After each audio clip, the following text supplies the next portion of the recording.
Hey everyone, welcome back. Today I have got a really useful topic to cover, how to calculate the quantity of bricks. This can be handy for all sorts of construction projects. So let's dive in right away.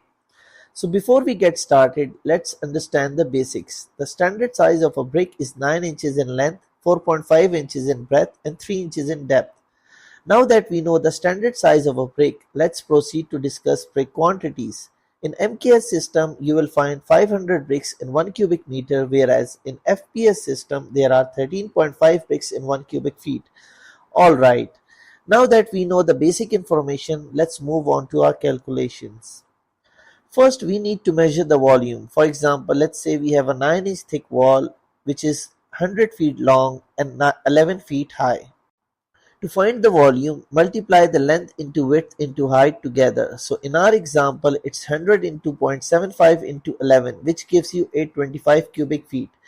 Now we know that in 1 cubic feet, there are 13.5 bricks. So to find out how many bricks we will need, we simply multiply 825 cubic feet into 13.5, which equals 11,137 bricks. Remember, it's a good practice to round up to the nearest whole number. If you end up with a decimal, in that case, it's better to get at least 11,138 bricks, just to be safe. And there you have it. Calculating the quantity of brick from cubic feet is as easy as that.